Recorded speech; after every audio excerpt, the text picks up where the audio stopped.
சோம்பலை எப்படி விரட்டுவது என்ற தலைப்பிலான ஆக்கத்தை எழுதியிருக்கின்றார் பாலாஜி கணேஷ். குரல் வடிவம் AM ஆரிஃப். சோம்பலை எப்படித்தான் விரட்டுவது? சோம்பலை ஒரு வியாதி என்று கூட சொல்லலாம்.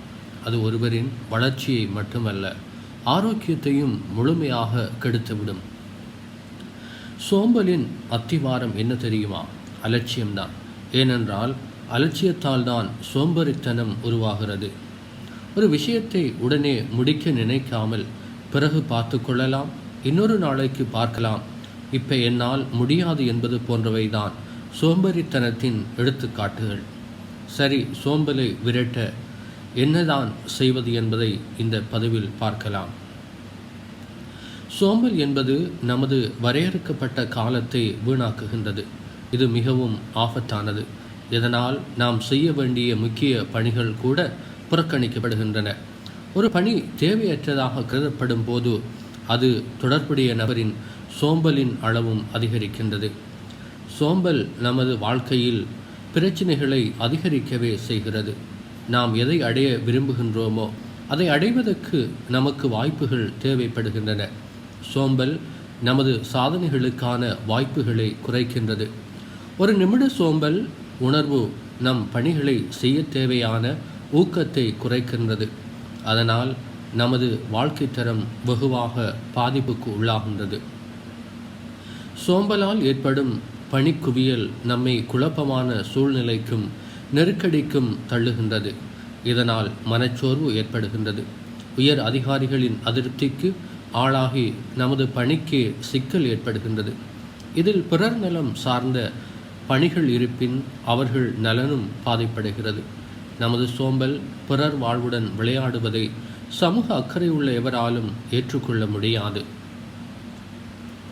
ஒவ்வொரு திங்கட்கிழமை காலையும் நம்மில் பலருக்கும் பதற்றத்துடனே தொடங்குவதற்கு காரணம் நமது சோம்பலும் முறையான திட்டமிடல் இல்லாமையும் ஆகும். நமக்கு அன்றாடம் நிறைய வேலைகள் உள்ளன. அவற்றில் எளிமையான செயல் ஒன்றை முதல் படியில் செய்ய தொடங்குவதன் மூலம் நமது பணிகளை இலகுவாக்கிக் கொள்ள முடியும். ஞாயிற்றுக்கிழமை இரவு அதிக நேரம் கண் விழிக்காமல் உறங்கச் செல்வது அவசியம். இதனால் காலையில் உடலில் உற்சாகம் பிறக்கும், மனமும் புத்துணர்வுடன் இருக்கும். அடுத்து வரும் வேலை நாட்களில் படிப்படியாக நமது பணிகளை தினசரி அடிப்படையில் ஒதுக்கி செயல்பட்டால் செயலாற்றுவதில் சிரமம் தெரியாது. கடினமான பணிகளை துணை பணிகளாக பிரிப்பதும் துணை பணிகளை ஒன்றன் பின் ஒன்றாக செய்து முடிப்பதும் நல்லது. இது நம் பணிக்கான காலக்கெடுவின் அழுத்தத்தை குறைக்கின்றது. ஒரே நாளில் எல்லா வேலைகளையும் செய்து முடிப்பது சாத்தியமில்லை என்பதை உணர்ந்து செயல்பட வேண்டும். தினமும் காலையில் எழுந்தவுடன் உடற்பயிற்சி செய்வதன் மூலம் நமது உடலையும் மனதையும் புத்துணர்வுடன் மாற்றிக்கொள்ள முடியும். நடைப்பயிற்சி, மிதிவண்டியில் செல்லுதல், நீச்சல், வேக நடை, மாடி ஏறுவதற்கு படிகளை பயன்படுத்துதல் போன்றவை நமது உடலையும் மனதையும் உற்சாகமாக வைத்திருக்க உதவும்.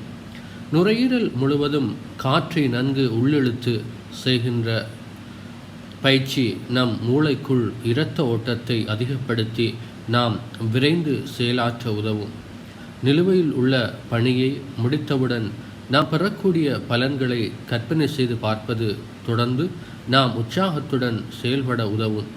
மேலும் நமது பணிகளில் ஈடுபடுவதற்கு தடையாக இருக்கும் சோம்பலை முறியடிக்கவும் உதவும்.